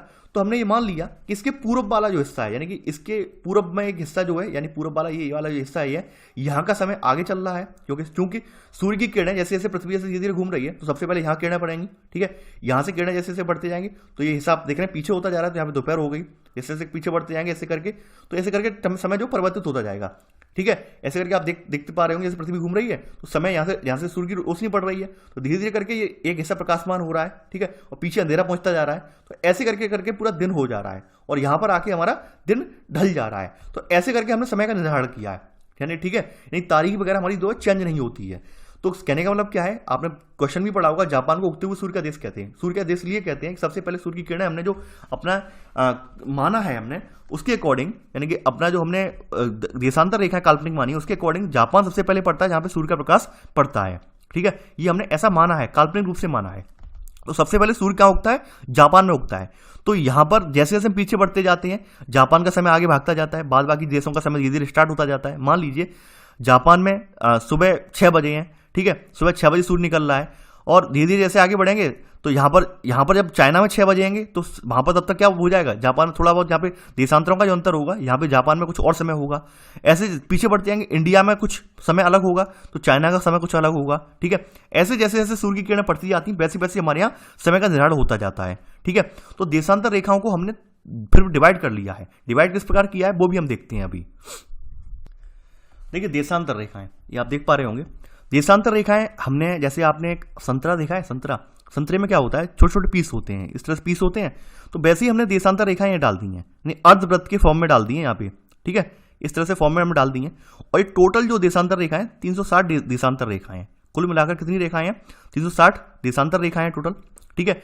और यहाँ पर एक रेखा जो है इसे हमने 0 डिग्री अक्षांश जो रेखा है इसे हमने प्रमुख याम्योत्तर रेखा मान लिया है, ठीक है, जो कि लंदन के ग्रीनविच से होकर गुजर रही है रेखा ये वाली, ठीक है। तो इस हमने ये मान लिया है कि भाई हमारी ये पूरी मानक रेखा है, प्रमुख याम्योत्तर रेखा है। तो यहाँ पे देखिए पहला पॉइंट नोट कर लेंगे यहाँ पर, ठीक है। देखिए पहला पॉइंट इसमें नोट में करवा दूंगा, पहले हम थोड़ा सा और जान लें इसमें। देखिए यहाँ पर जो आप रेखा देखते जा रहे हैं 360 रेखाएं हैं, प्रत्येक जो देशांतर रेखा है ये 1 डिग्री के अंतराल पर खींची गई रेखा है। प्रत्येक देशांतर रेखाएं जो है वो 1 डिग्री के अंतराल पर खींची गई रेखाएं हैं। सूर्य का प्रकाश यानी कि एक अक्षांश रेखा यानी एक देशांतर रेखा से, यानी कि ये यहाँ पर रेखा है, मान लो यहाँ पे सूर्य की रोशनी यहाँ पे पड़ रही है, यहाँ से सूर्य की रोशनी यहाँ पे पड़ रही है ये वाली, ठीक है। तो जैसे जैसे पृथ्वी का घूर्णन इधर हो रहा है, इधर पृथ्वी का घूर्णन होता जा रहा है, तो यहाँ पे जैसे पहले यहाँ पर प्रकाश पड़ रहा था, अब प्रकाश जैसे घूर्णन हुआ तो पृथ्वी का प्रकाश यहाँ पे आया, ठीक है। तो यानी एक देशांतर रेखा से दूसरे देशांतर रेखा तक सूर्य का प्रकाश पहुंचने में 4 मिनट का समय लगता है, ठीक है, 4 मिनट का समय लगता है। कहने का मतलब समझ गए, कहने का मतलब क्या है कि भाई जो यहाँ से, यानी कि मान लीजिए यहाँ पर हमारा ये वाला अक्षांश जो है हमारा जो है 1 डिग्री अक्षांश, 1 डिग्री 10 देशांतर है। अब 1 डिग्री देशांतर से हमारे 10 डिग्री देशांतर तक सूर्य की किरणें पहुंचने में कितना समय लगेगा, यानी कितना समय लगेगा, 40 मिनट का समय लगेगा, 40 मिनट का समय लगेगा, क्योंकि एक जो देशांतर है वो 4 मिनट लेता है, ठीक है। यानी एक देशांतर की दूरी हमें जो सूर्य जो है एक देशांतर में रोशनी अपनी पहुंचाने में 4 मिनट का समय लेता है, ठीक है। ऐसे करके जो आपके बीच में 10 देशांतर पड़ रहे हैं तो कितने ही होगी, यानी 40 मिनट होगा यहाँ पर। तो ये हो गया देशांतर आपका, ठीक है। तो यहां पर आप नोट करेंगे, देखिए यहां पर नोट करेंगे पहला पॉइंट, देशांतर प्रत्येक अंश को मिनट में तथा मिनट को सेकंड में विभाजित किया, यानी कि इसमें लिखेंगे देशांतर के बारे में, ये अर्धवृत्त हैं तथा उनके बीच की दूरी ध्रुवों की तरफ बढ़ने पर घटती जाती है एवं ध्रुवों पर शून्य हो जाती है, ठीक है। यानी कि जो आपके देशांतर हैं, देशांतर क्या है, ये अर्धवृत्त हैं, पहला पॉइंट आपका यही है कि ये अर्धवृत्त हैं तथा इनके बीच की दूरी हम जैसे जैसे ध्रुवों की ओर बढ़ेंगे, यानी सबसे देखिए आप आपके इमेज दिखा रहा हूं कि आप देख पा रहे हो ये क्या हो रहा है, ध्रुवों की तरफ बढ़ने पर क्या होता है, जो इनके देशांतर है, देशांतरों के बीच की दूरी ये कम हो जाती है। यानी ये वाला हिस्सा जो है आप देख पा रहे होंगे विषुवत वृत्त पर इनका रेखा जो है दूरी इन दोनों की रेखाओं के बीच ज्यादा होती है, जैसे जैसे ऊपर बढ़ते जाते हैं कम होती जाती है। ठीक है, एक स्थिति ये होती है कि बिल्कुल ही खत्म हो जाती है दूरी। ठीक है, तो ये आपकी देशांतर रेखाएं हैं। तो आप यहाँ पहला पॉइंट यही नोट करेंगे कि ये अर्धवृत्त हैं तथा उनके बीच की दूरी ध्रुवों की तरफ बढ़ने पर घटती जाती है एवं ध्रुवों पर शून्य हो जाती है, जहां सभी देशांतरीय याम्योत्तर आपस में मिलती हैं। ये आपका पहला पॉइंट हो गया। ठीक है, नोट कर लिया होगा आपने। आगे बढ़ते हैं। देखिए अक्षांश जो रेखाएं हैं, अक्षांश रेखाओं की लंबाई जो होती है भिन्न भिन्न होती है। जैसे अक्षांश रेखाओं में सबसे ज्यादा लंबाई किसकी है, वो है 0 डिग्री है, विषुवत रेखा की लंबाई सबसे ज्यादा है। ठीक है, वहीं देशांतरी रेखाएं चूंकि ऊपर से नीचे की ओर डाली गई हैं, उत्तरी गोलार्ध में जो उत्तरी ध्रुव है, उत्तरी ध्रुव से लेकर दक्षिणी ध्रुव तक डाली गई हैं, तो यहां पर देशांतरी रेखाओं की जो लंबाई है वो समान होती है, उनमें कोई अंतर नहीं होता है। हाँ, देशांतरी रेखाओं की जो है, देशांतरी रेखाओं के मध्य की जो लंबाई है वो कम ज्यादा हो सकती है, लेकिन देशांतरी रेखाओं की जो लंबाई है वो समान होती है। ठीक है, तो यहां पे अगला पॉइंट नोट करेंगे, सभी देशांतरी याम्योत्तरों की लंबाई समान होती है। ठीक है, ठीक है, आगे बढ़ते हैं। यानी सभी देशांतरी रेखाओं की लंबाई समान होती है। आगे बढ़ते हैं इसी क्रम में। देखिए सभी देशों ने क्या निश्चय किया है कि ग्रीनविच यानी ग्रीनिच या ग्रीनविच जहां ब्रिटिश राज की वेधशाला स्थित है से गुजरने वाली याम्योत्तर से पूर्व और पश्चिम की ओर गिनती शुरू की जाए। ऐसा करने का रीजन ये था, इससे हमें पता चल जाता था भाई सूर्य का प्रकाश हमारे यहां पहुंच गया या फिर यहां पहुंच गया, इसका ये मतलब है। ठीक है, यानी कि हमने काल्पनिक रूप से हमने पृथ्वी को यहां पर यानी कि बीच से डिवाइड किया, अब हमने पृथ्वी को काल्पनिक रूप से ऊपर से डिवाइड कर दिया। ठीक है, यानी यहां से डिवाइड कर दिया, इस तरह से डिवाइड कर दिया, ऊपर से ये वाला हिस्सा हमने डिवाइड कर दिया। इस तरह से आप देख पा रहे होंगे, मान लीजिए हमने ये वाला हिस्सा जो है इस तरह से डिवाइड कर दिया पृथ्वी का। ठीक है, ऊपर से। अभी तक तो हमने पृथ्वी को बीच में डिवाइड किया था अक्षांश यानी कि अक्षांश के माध्यम से, अब हमने यहां से डिवाइड कर दिया, ऊपर से डिवाइड कर दिया। ठीक है, ये हो गया हमारा, क्या हो गया ये हमारा, यानी देशांतर रेखा हो गई, यानी ऊपर से हम डिवाइड कर रहे हैं, ये देशांतर रेखा हो गई। तो हमने यहाँ पे ऊपर से डिवाइड करने का रीजन ये था कि हमें जो सूर्य की किरणें पड़ रही हैं, सूर्य की किरणों के अकॉर्डिंग हम अपना समय जो है परिवर्तित कर सकें, समय चेंज कर सकें, इसके लिए हमने यहाँ पे डिवाइड कर दिया। तो इस स्थिति से निपटने के लिए हमने जो लंदन में एक राजकीय वेधशाला है, ब्रिटेन में एक राजकीय वेधशाला है, जहां से जो रेखा गुजरती है उसे याम्योत्तर मान लिया, यानी प्रमुख याम्योत्तर रेखा मान लिया है। ठीक है, तो इस याम्योत्तर के प्रमुख याम्योत्तर कहते हैं और इसका मान जो है 0 डिग्री देशांतर होता है। यहां से हम 180 पूर्व या 180 पश्चिम तक गणना कर सकते हैं। ठीक है, यानी कि जो आपकी जो ब्रिटेन में जो आपकी जो ग्रीनविच है, इसे हमने 0 डिग्री देशांतर मान लिया है। अब इसके पूर्व में, ठीक है, और इसके पश्चिम में, यानी इसके पूर्व में और इसके पश्चिम में, देखिए एक बार मैप में फिर से मैं दिखा देता हूं आपको। देखिए ये यहां से पड़ रही है, ये आपकी देख रहे हो, ये यहां से आपकी जो देशांतर रेखा इस तरह से आ रही है यहां तक। देखिए, ठीक है, अब देखिए इसके पूर्व में वाला हिस्सा वाला ये वाला हो गया, इसके पश्चिम वाला हिस्सा जो है यहां वाला हो गया, ये वाला। ठीक है, यानी हमने बीचों बीच में अपनी काल्पनिक रूप से मान लिया है, यहां से होकर गुजर रही है ग्रीनविच। ठीक है, रेखा, तो हमने मान लिया यहां पे। तो यानी कि यहां से सूर्य की किरणें स्टार्ट होती हैं आपकी पढ़ना। ठीक है, यानी जैसे जैसे क्रॉस करती जाती हैं आपकी 360 रेखाएं जो हैं। ठीक है, 360 में हमने ये डिवाइड कर दिया कि यहां पर हमने 0 डिग्री अक्षांश से बना दिया, 0 डिग्री देशांतर रेखा बना दिया। इसके इधर 180 रेखाएं हैं पूर्व में और इधर इसके जो पश्चिम में 180 रेखाएं हैं।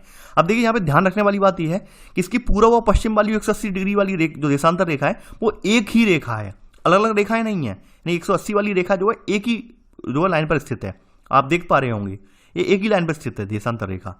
ठीक है, तो थोड़ा सा हम फिर से पुस्तक पे पहुंचते हैं। तो देखिए यहां पर नोट करेंगे सेकंड पॉइंट, यहां पर नोट करेंगे सभी देशों ने निश्चय किया कि ग्रीनविच जहां ब्रिटिश राज की वेधशाला स्थित है से गुजरने वाली याम्योत्तर से पूर्व और पश्चिम की ओर गिनती शुरू की जाए। सेकंड पॉइंट आप ये नोट करेंगे। ठीक है, और इस याम्योत्तर यानी कि शुरू की जाए, ये नोट कर लिया होगा सेकंड पॉइंट। इसका मान जो है यानी ग्रीनविच में जो देशांतर इसका मान क्या है, 0 डिग्री है। यहां से हम, ठीक है, यानी इसका मान 0 डिग्री देशांतर है तथा यहां से हम 180 अंश पूर्व तथा 180 अंश पश्चिम तक गणना कर सकते हैं। ठीक है, इसी में सब पॉइंट नोट करेंगे। सेकंड सब पॉइंट कि 180 अंश पूर्व जो और 180 अंश पश्चिम याम्योत्तर है, यानी कि देशांतर रेखा जो है वो एक ही रेखा पर स्थित है, अलग अलग रेखाएं नहीं है। तो ऐसे करके आपकी जो है 360 रेखाएं हो जाएंगी पूरी। ठीक है, यानी कि ये एक ही अक्ष पर स्थित है, तो ऐसे करके आपकी 360 रेखाएं हो जाएंगी इसमें। ठीक है, आप देख पा रहे होंगे। आपकी ये रेखाएं जो है यानी इधर भी 180 है और पीछे वाली जो इसकी ये वाली रेखा जो है ये पूर्व और पश्चिम दोनों की एक ही जगह स्थित है। ठीक है, तो ऐसे करके आपकी जो रेखाएं हैं वो 360 रेखाएं टोटल हो जाएंगी। ठीक है, तो आपने यहां तक ये नोट कर लिया है। आगे बढ़ते हैं। अब देखिए बात करते हैं देशांतर और समय। अगली जो हेडिंग है वो है देशांतर और समय। आपको पता होगा कि पहले के समय में समय को मापने का सबसे अच्छा साधन क्या होता था? पृथ्वी, चंद्रमा और ग्रहों की हमें गति, इनके अकॉर्डिंग हम पता लगा देते थे कि सूर्योदय हो रहा है या सूर्यास्त हो रहा है, तो ये पता लगा लेते थे। लेकिन स्वाभाविक रूप से पूरे विश्व में समय का निर्धारण का सबसे अच्छा साधन जो है हमारा यही स्थानीय समय था पहले। ठीक है, लेकिन आगे चल के हमें जरूरत ये पड़ी कि भाई इंटरनेशनल रिलेशन स्थापित हुए, अंतर्राष्ट्रीय संबंध स्थापित हुए, तो हमारे यहाँ अंतर व्यापार भी बढ़ा, यानी कि अंतर देशी व्यापार है या फिर आपका जो ब्रॉड लेवल पर जो अंतर्देशीय व्यापार है उसमें भी वृद्धि हुई। ऐसे में जब व्यापार में वृद्धि हुई तो किसी देश का समय जानने के लिए बहुत ही ज्यादा आवश्यक था कि भाई वहां पर कौन सा समय लागू हो रहा है, वहां पर कौन सा समय चल रहा है। तो इसके लिए पृथ्वी को हमने डिवाइड कर दिया देशांतर रेखाओं में। ठीक है, पृथ्वी को हमने टोटल देशांतर रेखाओं में डिवाइड कर दिया ऐसे करके। ठीक है, और उन देशांतर रेखाओं के माध्यम से हम जो है पृथ्वी का समय का हम एग्जैक्ट मापन हम कर पा रहे हैं। ठीक है, तो यहां पर आप नोट करेंगे इसमें देशांतर और समय में कि ग्रीनविच पर स्थित प्रमुख याम्योत्तर पर सूर्य जिस समय आकाश के सबसे ऊंचे प्रमुख बिंदु पर होगा उस समय याम्योत्तर पर स्थित सभी स्थानों पर दोपहर होगी। कहने का मतलब क्या है? कहने का मतलब ये है, देखिए मैं फिर से मैप दिखा दे रहा हूं, यहां पर आपको इमेज दिखा दे रहा हूं। कहने का मतलब ये है कि जब यहां पर सूर्य की किरणें पहुंचेंगी, सीधी पहुंचेंगी, तो यहां पर पूरी यानी पूरे देशांतर रेखा पर दोपहर ही होगी। यानी ये मतलब नहीं है कि भाई सर यहां पे ऊपर उत्तरी गोला यानी उत्तर यानी शीत कटिबंध में हम पहुंच गए, शीतोष्ण कटिबंध में हम पहुंच गए हों तो वहां पर दोपहर नहीं होगी, वहां पर भी दोपहर होगी। ठीक है, यानी कि पूरा जो आपका देशांतर रेखा पर एक ही प्रकार का समय रहेगा, एक ही प्रकार का जो है एक ही प्रकार का सूर्य रहेगा, यानी दोपहर ही रहेगी यहाँ पर। ऐसा नहीं है कि आप ये कह दें भाई यहाँ पर तो शाम हो गई, यहाँ पे शाम नहीं बोल सकते। यानी इस 0 डिग्री पर यानी कि यहाँ पर सूर्य की किरणें पड़ रही हैं तो समूचे पृथ्वी यानी समूचे 0 डिग्री पर ही दोपहर होगी। जो भी समय चल रहा हो यानी सूर्य की गति के अकॉर्डिंग वही समय पूरे देशांतर रेखा पर होगा। ठीक है, तो ये आप यहाँ पे समझने वाली बात यही है। पहला पॉइंट नोट कर लीजिए। देखिए ग्रीनिच पर स्थित प्रमुख याम्योत्तर पर सूर्य जिस समय आकाश के सबसे ऊंचे बिंदु पर होगा उस समय याम्योत्तर पर स्थित सभी स्थानों पर दोपहर होगी। ठीक है, इसमें वही बात कही गई है कि चूंकि पृथ्वी जो है पश्चिम से पूर्व की ओर चक्कर लगाती है, अतः वो स्थान जो ग्रीनविच के पूर्व में है उनका समय ग्रीनविच से आगे होगा। ठीक है, तो यहां पर नोट करेंगे इसी में सब पॉइंट कि पृथ्वी के पश्चिम से पूर्व की ओर घूर्णन के कारण ग्रीनविच यानी कि ग्रीनविच के पूर्व में जो स्थान है उनका समय ग्रीनविच के समय से आगे होगा तथा पश्चिम में है उनका समय पीछे होगा।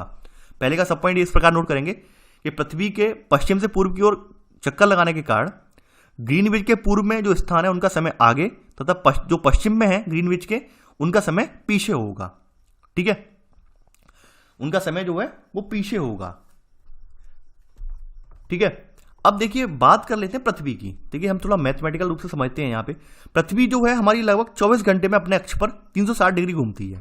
ठीक है, यानी पृथ्वी का जो घूर्णन है यहाँ लिख देते हैं 24 घंटे में यानी 24 आवर में पृथ्वी जो है अपने अक्ष पर जो है कितना घूमती है? 360 अंश घूमती है, 360 अंश घूमती है। ठीक है, अब हमने यहाँ पे अनुमान लगाया भाई 1 घंटे में कितना घूमती है। 1 घंटे में हमारी पृथ्वी जो है 24 जो है घंटे में हमारी जो है घूम रही 360 अंश, तो 1 घंटे में कितना घूमेगी? तो 1 घंटे का हमने लगाने के लिए क्या करेंगे? 360 में 24 का भाग दे देंगे। 360 में जो 24 घंटे इनका भाग दे देंगे तो हमारी 1 घंटे का समय है वो निकल के आ जाएगा। तो 24 का जब हम भाग देंगे तो यहाँ पर निकल के आ जाएगा 15 अंश। यानी 1 घंटे में जो हमारी जो देशांतर रेखाएं हैं यानी कि देशांतर रेखाओं का 1 घंटे में जो घूर्णन है वो यानी देशांतर रेखाएं जो हमारी घूम रही है घंटे में वो कितनी है? 15 अंश क्रॉस हो रही हैं सूर्य के सामने।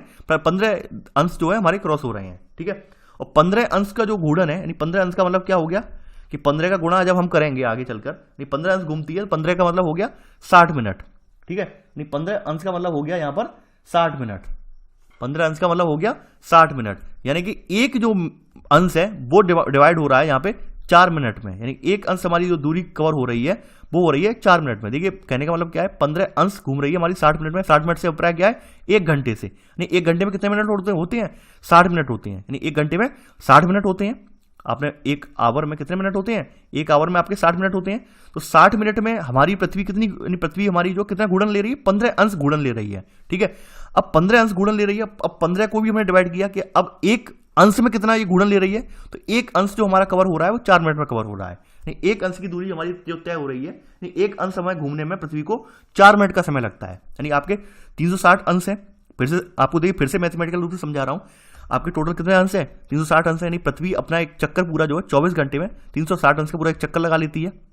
ठीक है, तो एक घंटे में यानी एक आवर में कितना घूमेगी, यानी एक आवर में कितने अंश घूमेगी।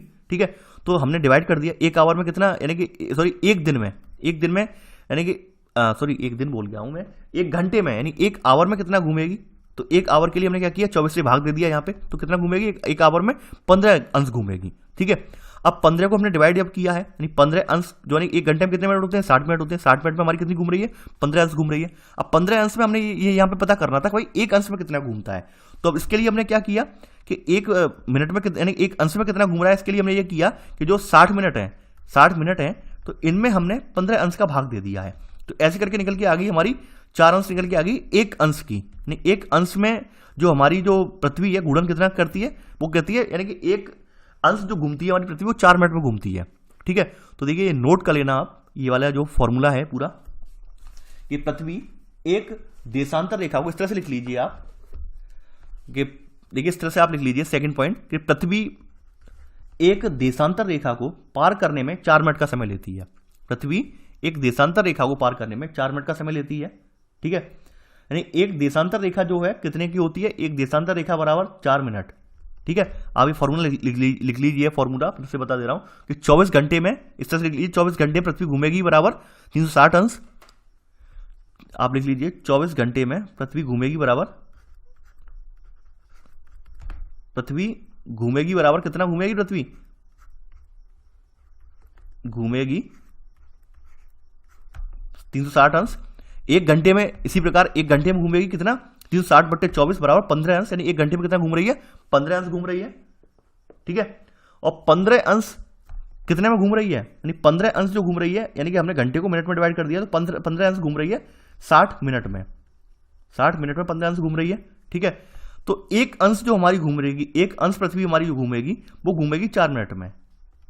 ठीक है, एक अंश हमारा पृथ्वी का घूम रहा है वो कितने में घूम रहा है, वो घूम रहा है 4 मिनट में। ठीक है, तो ये आपने समझ लिया हुआ गणित।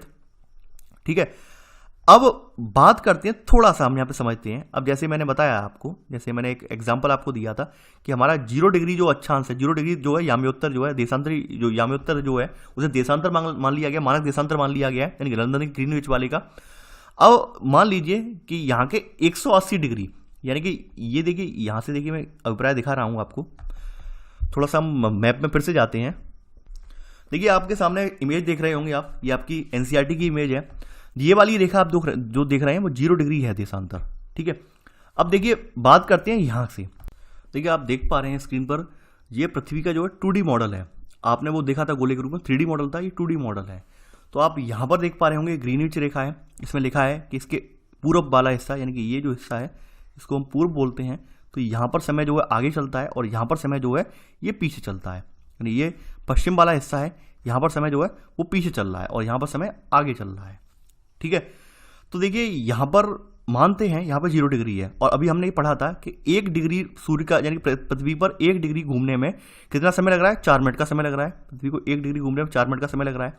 अब यहाँ पर 180 डिग्री होता है, आपको ये पता है कि पूर्व में 180 डिग्री है और पश्चिम में भी 180 डिग्री है। यानी कि 180 का हम अगर मल्टीप्लाई 4 में करेंगे, 4 मिनट में करेंगे, 180 का मल्टीप्लाई 180 गुणा 4 क्या आया यहाँ पे, 720 आ जाएगा यहाँ पे आंसर। ठीक है, ये 720 मिनट आ जाएंगे निकल के। अब 720 मिनट को हम घंटे में कन्वर्ट करते हैं। 720 को घंटे में कन्वर्ट करने के क्या करेंगे, 60 का भाग देंगे इसमें, यानी एक घंटे में कितना होता है, 60 मिनट होते हैं, तो 60 का भाग दे रहे हैं हम इसमें।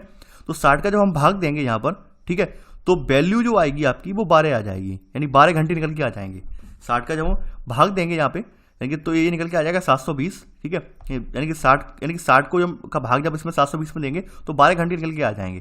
कहने का मतलब क्या है कि जब सूर्य का उदय हो रहा है, ये सूर्य का उदय जब हमारा हो रहा है, तो उस समय जो यहाँ पर 180 अंश पूर्वी जो देशांतर है, ये यहाँ पर जो है, यानी कि ये जो समय है इसके समय से 12 घंटे आगे होगा। मान लीजिए फॉर एग्जांपल यहाँ पर सुबह के 6 बजे हैं, यानी सूर्य का जब उदय हुआ 180 डिग्री देशांतर पर यहाँ के सुबह के 6 बजे हैं, यानी सुबह के 6 AM हो रहे हैं, 6 AM यहाँ पर हो रहे हैं।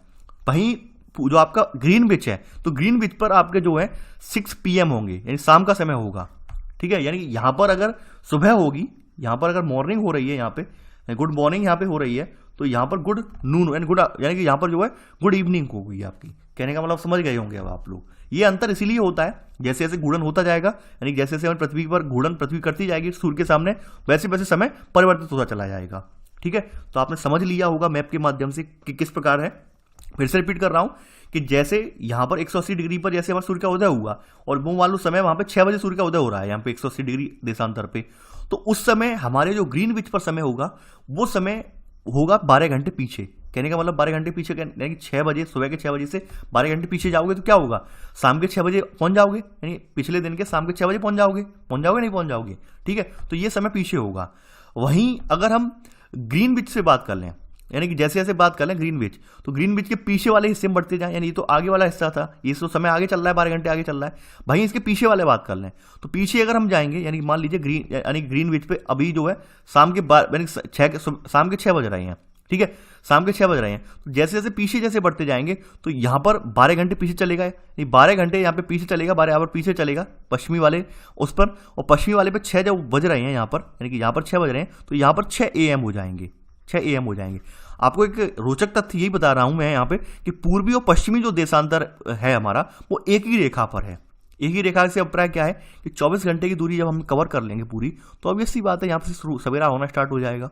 ठीक है, ऑब्वियस सी बात है यहाँ से सवेरा होना स्टार्ट हो जाएगा, धीरे धीरे सवेरा होता जाएगा, यहाँ पे रात ढली और सवेरा होना स्टार्ट हो गया। ठीक है, इसलिए एक ही जगह ये कर दिए गए हैं। ठीक है, पूर्वी और पश्चिमी के रूप में। तो चलिए, यहाँ तो आपने ये सब चीज़ें अपने माइंड में देख ली, सेट कर ली, कैसे समय आगे बढ़ता है, कैसे समय पीछे चल रहा है, ये सब चीज़ें देख ली आपने। ठीक है, यानी हमने एक मान लिया है भाई, यहाँ से कोई एग्जैक्ट नहीं है, हमने एक इमेजिन कर लिया है कि भाई ये समय मानक समय है यहाँ का। ठीक है, यानी हमने पृथ्वी का 2D मॉडल बनाकर सिर्फ 2 भागों में विभक्त कर दिया। इस तरह से हमने 2 भागों में विभक्त कर दिया, और ये रेखा हमने मान ली भाई लंदन के यहाँ से ग्रीनविच से होकर गुजर रही है, यानी इंग्लैंड के ब्रिटेन के ग्रीनविच से होकर गुजर रही है। ठीक है, ये मानक रेखा है हमारी। ठीक है, यानी हमने ये मान लिया कि 24 घंटे को 2 भागों में डिवाइड करने के लिए एक रेखा हमने डाल दी, ये वाला भाग 12 घंटे का हो गया और ये वाला भाग 12 घंटे हो गया सिंपल भाषा में। ठीक है, और ये बीचों बीच में एक रेखा हमने मान ली है। ठीक है, यानी कि ग्रीनविच के समय आगे, ये वाला समय जो आगे चल रहा है और ये वाला समय पीछे चल रहा है। ठीक है, तो ये हमने काल्पनिक रेखाएं हैं, इसमें कोई इसका महत्व जो नहीं है। ठीक है, यानी कि ये प्राकृतिक रूप से नहीं है, काल्पनिक रेखा हमने मान ली, सुविधा के लिए मान ली है। ठीक है, अब देखिए यहाँ पर एक क्वेश्चन पूछा जाता है यूपीएससी में, फॉर एग्जाम्पल पूछा ये जाता है, काफी बार पूछा गया है, वो मैं बता रहा हूँ कि आप दिन के 7 बजे हैं, यानी आपका इंटरव्यू चल रहा है वहाँ पे, यानी कि मान लो पैनल में इंटरव्यू चल रहा है, तो वहाँ आपसे पूछेगा कि भाई आज आपको शाम के 7 बजे यानी 7 PM को पर आपको जो है यहाँ पे अमेरिका में एक इंटरव्यू देना है, तो आप क्या दे पाएंगे। यानी कि आप मान लीजिए कि दिन के 10 बजे आप कहाँ पर इंटरव्यू दे रहे हैं, दिन के 10 बजे बैठकर आप दिल्ली में इंटरव्यू दे रहे हैं यूपीएससी हेडक्वार्टर में। अब वहाँ पे क्वेश्चन पूछा जाता है कि आप शाम के 7 बजे 7:05 यानी 7 बजे आपके शाम के 7 बजे क्या आप अमेरिका में इंटरव्यू दे पाएंगे। जी बिल्कुल दे पाएंगे इंटरव्यू। क्यों नहीं दे पाएंगे, क्योंकि अमेरिका में अभी तक यानी कि हमारा समय आगे चल रहा है। अमेरिका में अभी जो है वहां पर अभी सभी समय हुआ ही नहीं है वहां पर, यानी वहां पर समय जो है हमारा पीछे चल रहा है, यहाँ पे समय अभी पीछे चल रहा है। ठीक है, यानी यहाँ पर समय जो है पीछे चल रहा है और यहाँ पर समय हमारा आगे चल रहा है, तो हम आप आराम से दे पाएंगे जैसे जैसे हमारा समय जैसे आगे बढ़ता जाएगा। यानी कि कहने का मतलब क्या है, यानी कि हमारे यहाँ मान लो 10 बजे हैं, ठीक है 10 AM हो रहे हैं, तो यहाँ पे पीछे जैसे जैसे हमारे बढ़ते जाएंगे, पीछे का समय जैसे जैसे बढ़ता जाएगा, तो यहाँ पर हमारे यहाँ समय कुछ और होगा। ठीक है, यानी यहाँ पर अगर हम काउंट कर लें, अगर हम काउंट लंबा, देखिए काउंट मैथमेटिकली काम इतना नहीं करेंगे काउंट, तो हम काउंट करेंगे तो यहाँ का समय पीछे चल रहा होगा, तो जैसे हम यहाँ जब तक हमारी फ्लाइट यहाँ पे पहुंचेगी तब तक हम आराम से अटेंड कर लेंगे शाम की मीटिंग। ठीक है, यानी हमारे यहाँ वैसे तो हमारे यहाँ से 10 बजे से लेकर 7 बजे में कितना समय लग रहा है, यहाँ पे समय हमारे इंडिया में कितना समय है, 7 घंटे का समय है, और यहाँ से यहाँ तक हमें पहुँचने में लगभग हमें डबल समय मिल जाएगा। तो ऐसे करके हमें क्या है शाम की मीटिंग यहाँ पे अटेंड कर पाएंगे। तो देखिए ये क्वेश्चन जो है व्यवहारिक क्वेश्चन है और आप इसका आंसर तभी दे पाएंगे जब आप ग्लोब अच्छे से ग्लोब का अध्ययन कर लेंगे, ग्लोब को रख के देख लेंगे। ठीक है, देखिए ग्लोब को रख के सबसे बढ़िया तरीका ये आप टॉर्च की रोशनी मारिए, टॉर्च की रोशनी जैसे से मारते जाएंगे आपको समझ में आता जाएगा कि भाई क्या क्या इसकी क्रियाएं हैं। ठीक है, अब देखिए अगली जो हेडिंग है ये है हम मानक समय क्यों मानते हैं। मानक समय मानने का रीजन क्या है, देखिए यहां पर लिखा है कि अलग अलग याम्योत्तर पर स्थित स्थानों के स्थानीय समय में जो है अंतर होता है, तो उससे क्या होता है कि जो देश वगैरह हैं उनके रेलगाड़ी वगैरह हैं इनके समय में परिवर्तन होता है, इससे यात्रियों में असुविधा की भावना आती है कि भाई कैसे हमें कौन सा एग्जैक्ट समय होगा। यही भारत की स्थिति है। भारत का जो देशांतरी विस्तार है भारत का देशांतरी विस्तार जो है, देखिए यहाँ पे तो 68 अंश लिख दिया है, ये देशांतरी विस्तार जो है वो है 68 डिग्री 7 अंश से लेकर ये 97 डिग्री 25 अंश के मध्य है। 97 डिग्री 25 अंश के मध्य है, यानी लगभग भारत का विस्तार जो है 30 अंश में है। यानी भारत का विस्तार इन दोनों की जो बीच की दूरी है लगभग 30 अंश है। ठीक है, 30 अंश जो है देशांतरी है हमारे। ठीक है, देशांतर रेखा 30 अंश तक 30 देशांतर रेखा हमारे भारत से होकर गुजर रही हैं। अब देखिए हमारे यहाँ क्या होता है कि सूर्य का उदय यहाँ पर जो असम का डिब्रूगढ़ है, यानी डिब्रूगढ़ या फिर हमारा अरुणाचल प्रदेश वाला रीजन है, वहाँ पर उदय पहले हो जाता है। वहीं गुजरात वाले रीजन में उदय 2 घंटे बाद हो पा रहा है। रीज़न यही है कि 30 को अगर हम गुणा 4 में करेंगे, 30 का गुणा 4 में क्या करेंगे तो 120 मिनट निकल के आ जाएंगे। 120 मिनट का मतलब क्या हो गया, 2 घंटे। यानी कहने का मतलब क्या है, अरुणाचल में सूर्य का उदय पहले हो गया। ठीक है, वहीं यानी कि यहाँ पर सूर्य का उदय 6 बजे हो गया, तो यहाँ पर भाई अभी रात के यानी कि सुबह के 4 बजे हैं। तो ये समय की जो विविधता है इसे दूर करने के लिए हमने एक मानक समय मान लिया।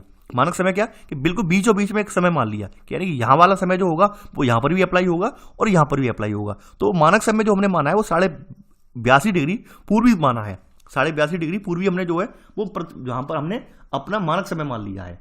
ठीक है, तो देखिए यहाँ पर नोट करेंगे पहला पॉइंट, इसी में भारत में यानी कि पहले तो देखिए ये लिख लीजिए कि भारत का देशांतरी विस्तार जो है 68 डिग्री 7 अंश पूर्वी, 68 डिग्री 7 अंश पूर्वी से लेकर 97 डिग्री 25 अंश पूर्वी तक है। देखिए पूर्वी और पश्चिम ने क्यों लगाए हैं ये भी मैं बता दे रहा हूं आपकी जो, देखिए मैप फिर से मैं मैप दिखा दे रहा हूं। देखिए ये आप देख पा रहे होंगे, चूंकि जो ग्रीनविच रेखा है इसके हम पूर्व में पढ़ रहे हैं, यानी भारत की स्थिति पूर्व में पड़ रही है, तो इसलिए ये इस स्थान को पूर्व लगाया, यानी ये पूर्व लगाया हमने। यानी ये हमारा 68 डिग्री जो आपका 68 डिग्री 7 अंश और यह 97 डिग्री 25 अंश ये हमने क्या लगाया यहाँ पे, पूर्व लगाया, क्योंकि हम जो ग्रीनविच के पूर्व में पढ़ रहे हैं इसलिए हमने पूर्व लगाया यहाँ पे। ठीक है, तो देखिए यहाँ पे नोट कर लेना पहला पॉइंट कि भारत का जो देशांतरी विस्तार है वो 68 डिग्री 7 अंश पूर्वी देशांतर से लेकर 97 डिग्री 25 अंश पूर्वी देशांतर तक है। ठीक है, इसमें सब पॉइंट पर पहले का लिख लेना कि भारत का जो विस्तार है वो 30 देशांतरों तक है, 30 देशांतरों तक है। ठीक है, 30 देशांतरों तक है। तो हमारे यानी कि भारत का क्या मतलब क्या है, भारत में हमारा जो विस्तार है वो 30 देशांतरों तक है, ये आपने नोट कर लिया है। देखिए 30 अंशों तक यहाँ पर विस्तार है इसका, यानी मैंने बताया था आपको भी। तो 30 अंश को अगर हम 4 मिनट से यहाँ पे गुणा करेंगे, ठीक है, 30 का गुणा हम 4 में करेंगे तो क्या पाएंगे हम, 120 मिनट निकल के आ जाएंगे। कहने का मतलब यहाँ पर ये है कि मान लीजिए यहाँ पे 68 डिग्री 7 अंश यानी कि यहाँ पर जो गुजरात वाला जो रीजन है और जो 97 डिग्री 25 अंश यहाँ वाला रीजन है, यहाँ के मध्य का जो समय का डिफरेंस होगा वो 2 घंटे का डिफरेंस होगा। तो 2 घंटे के डिफरेंस को दूर करने के लिए, यानी कि अब दिक्कत ये थी भाई दोनों जगह के लिए अलग अलग टाइम जोन बनाए जाए, तो इससे बेटर ये था भाई एक मानक समय मान लिया हमने, जो कि यहाँ का समय और यहाँ के समय दोनों के समय को सेटिस्फाई कर रहा है, यानी बीच का समय हमने निकाल लिया। तो ये बीच का समय जो हमने भारत में माना है वो 82.5 डिग्री पूर्वी देशांतर पर हमने निकाला है। ठीक है, अब आपके माइंड में क्लियर हो गया होगा। तो यहाँ पर नोट करेंगे अब आप पहला पॉइंट कि भारत में 82 डिग्री पूर्वी यानी 82.5 डिग्री पूर्वी को मानक याम्योत्तर माना गया है। ठीक है, इस याम्योत्तर के स्थानीय समय को पूरे देश का मानक समय माना जाता है। ठीक है, अब देखिए जो आपकी याम्योत्तर रेखा है ये आपके 5 राज्यों से होकर गुजरती है, यानी कि 5 स्टेट से होकर गुजरती है। ठीक है, जो आपकी जो भारत में याम्योत्तर रेखा है ये 82.5 डिग्री ये 5 स्टेट से होकर गुजरती है।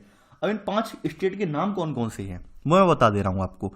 पहला नाम आता है यूपी का, सेकंड आता है आपका एमपी का मध्य प्रदेश का, थर्ड जो नाम आता है वो आता है छत्तीसगढ़ का, लिख दे रहा हूं मैं आपका।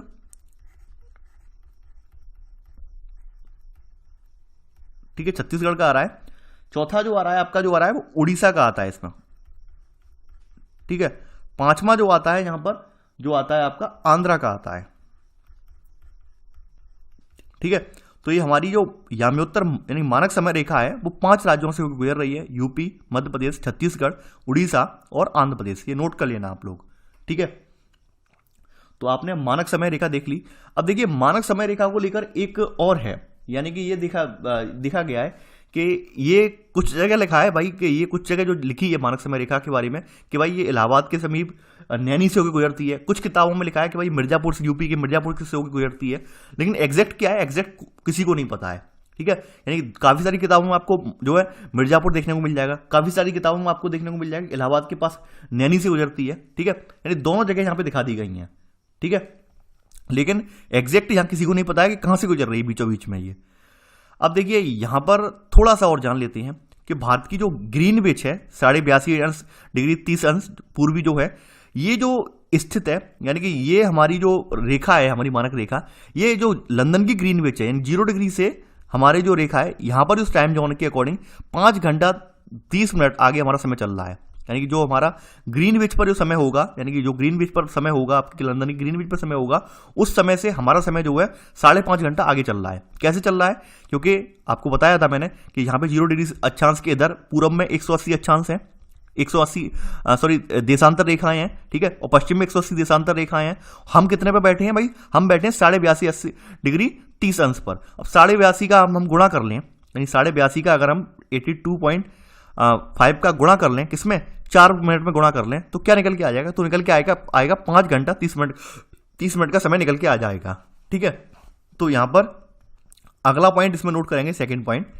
देखिए आपने ये लिख लिया कि इतने 5 स्टेट्स की गुजरती है, ये आपने लिख ही लिया होगा। अब सेकंड पॉइंट नोट करेंगे कि भारत ग्रीनविच के पूर्व 82 डिग्री 30 अंश पूर्व में स्थित है तथा यहाँ का समय ग्रीनविच यानी ग्रीनविच समय से 5 घंटा 30 मिनट आगे है, ठीक है। 5 घंटा 30 मिनट आगे है, यानी कि जब लंदन में मान लो दोपहर के 2 बजे होंगे तो उस समय भारत में शाम के 7:30 बजे होंगे, ठीक है। अब देखिए कुछ कंट्री ऐसे भी हैं जहां पर एक टाइम जोन अप्लाई नहीं हो पाया, जैसे हमने तो मानक समय अपने मान लिया 82.5 अंश। वहीं जैसे रसिया है, रसिया काफी बड़ा लेंथ में काफी बड़ा कंट्री है, तो वहां पर अलग अलग टाइम जोन बनाए गए हैं, यानी वहां पर 11 टाइम जोन बनाए गए हैं उन्होंने अपने रसिया में, उन्होंने अपने 11 टाइम जोन में डिवाइड किया रसिया को, ठीक है। ये एक एग्जाम्पल है, यानी रूस में 11 मानक समयों को अपनाया गया है, तो ये नोट करके लिख लेना आप। ये रीजन ये था कि भाई रूस काफी बड़ा है, तो रूस में अपने यहाँ तो हमारे यहाँ एडजस्ट हो गया मानक समय बनाकर, लेकिन रूस में एडजस्ट नहीं हो सकता था, इसलिए वहां पर 11 अलग अलग टाइम जोन बनाए गए हैं, ठीक है। तो देखिए ये था हमारा आज का वीडियो। आई होप आपको आज का वीडियो पसंद आया होगा। देखिए वीडियो पसंद आए तो लाइक शेयर करना ना भूलिए। इसके अलावा आपको वीडियो से संबंधित जो आपका एमसीक्यू वाला वीडियो है वो आपको इसका लिंक जो है डिस्क्रिप्शन बॉक्स में मिल जाएगा, ठीक है। यहाँ पर आई बटन में भी उसका लिंक मिल जाएगा, तो उस वीडियो को जरूर जाकर देखें ताकि आपके माइंड में बहुत सारी चीजें क्लियर हो जाएंगी, ठीक है। तो चलिए आज के लिए बस नहीं। Thanks for watching. जय हिंद।